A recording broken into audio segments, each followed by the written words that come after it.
American Revolution is also known as the American Revolutionary War and the U.S. War of Independence. The conflict arose from growing tension between residents of Britain's 13 North American colonies and the colonial government, which represented the British Crown. Skirmishes between British troops and the colonial militiamen in Lexington and Concord in April 1775 kicked off the armed conflict, and by the following summer, the rebels were waging a full-scale war for their independence. France entered the American Revolution on the side of the colonists in 1778, turning for what had essentially been a civil war into an international conflict. After French assistance helped the Continental Army force After French assistance helped the Continental Army force the British surrender at Yorktown, Virginia in 1781. The Americans had effectively won their independence, though fighting would not formally end until 1783. For more than a decade before the outbreak of the American Revolution in 1775, tension had been building between colonists and the British authorities. Attempts by British government to raise revenue by taxing the colonies, notably the Stamp Act of 1765 and the Townshend Tariffs of 1767 and the Tea Act of 1773, met with the heated Protestant among... Just keep going. Attempts by the British government to raise revenue by taxing the colonies met with heated protests among many colonists, who also resented their lack of representation in Parliament and demanded the same rights as other British subjects. Colonial resistance led to violence in 1770, when the British soldiers opened fire on a mob of colonists, killing 5 men in what was known as the Boston Massacre. After December 1773, when a band of Bostonians dressed as Mohawk Indians boarded the ships and dumped 342 chests of tea into the Boston harbor, an outraged Parliament passed a series of measures known as the Intolerable or Coercive Acts, and designed to reassert imperial authority in Massachusetts. Let me say that part again. Hold on, stop recording. Designed to reassert imperial authority in Massachusetts. It was passed by the British Parliament on March 22, 1765. The new tax was imposed on all American colonists and required them to pay a tax on every piece of printed paper they used. Ships, papers, legal documents, licenses, newspapers, and other publications, and even playing cards were taxed.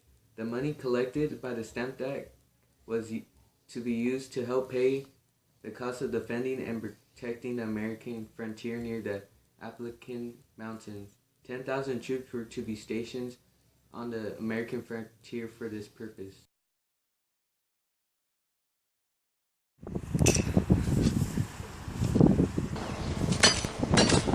What you think you're doing? Just without no tax side.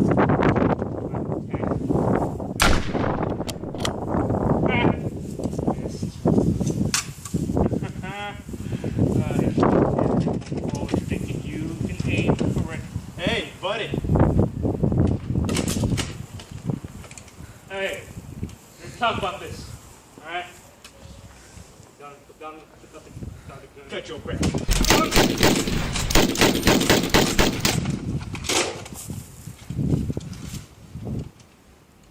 I know you were lying.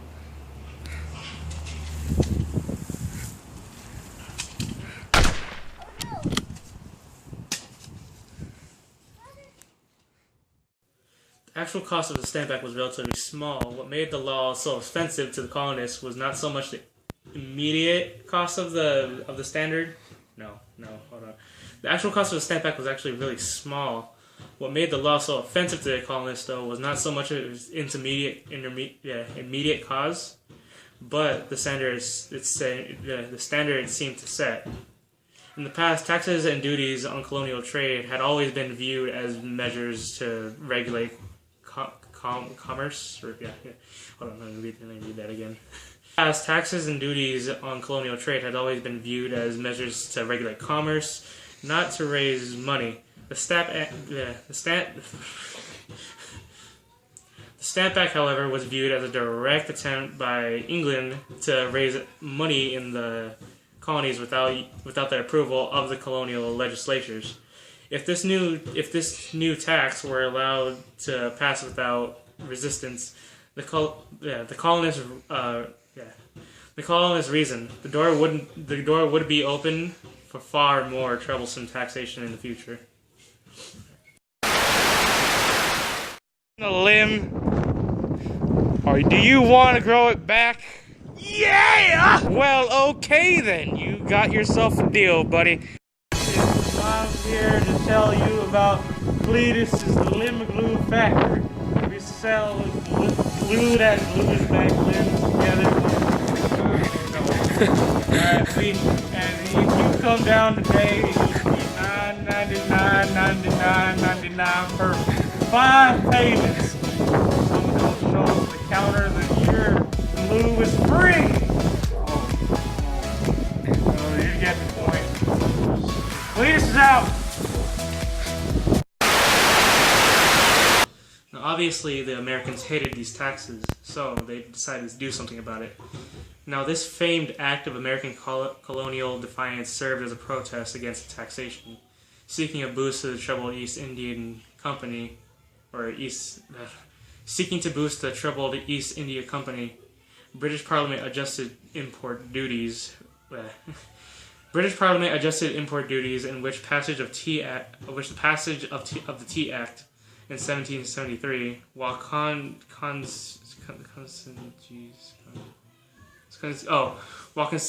consignees in Boston refused to concede to Patriot pressure. On the night of December 16, 1773, Samuel Adams and the Sons of Liberty boarded 3 ships in Boston Harbor and threw 342 chests of tea overboard. This resulted in the passage of the Punitive Corrective Acts in 1774 and pushed the two ideas closer to war. 3, go. This action had its origin in Parliament's effort to rescue the financially weakened East India Empire so as to continue benefiting from the company's value position in India. The Tea Act adjusted import duties in such a way that the company could undersell even smugglers in the colonies.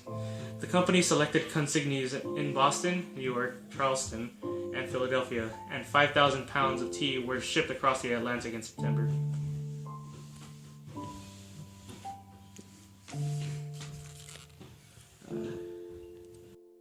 Go.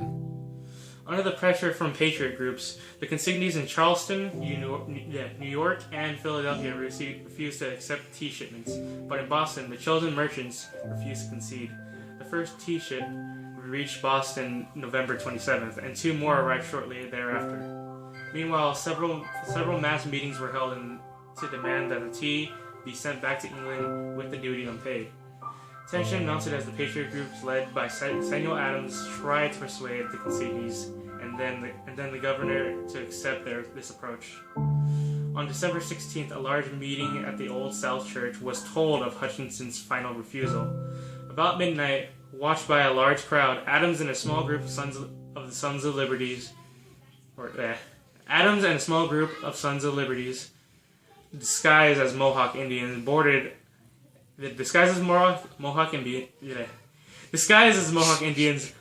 the ships and Jetson.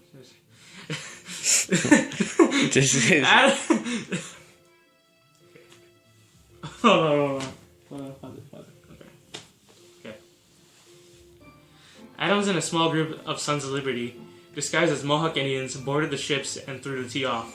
To Parliament, the Boston Tea Party confirmed Massachusetts' role as the core of resistance to legitimate To Parliament, the Boston Tea Party confirmed Massachusetts' role as the core of resistance to legitimate British rule. The Corrective Acts of 1774 were intended to punish the colony in general and Boston in particular, both for the Tea Party and for the pattern of resistance it amplified.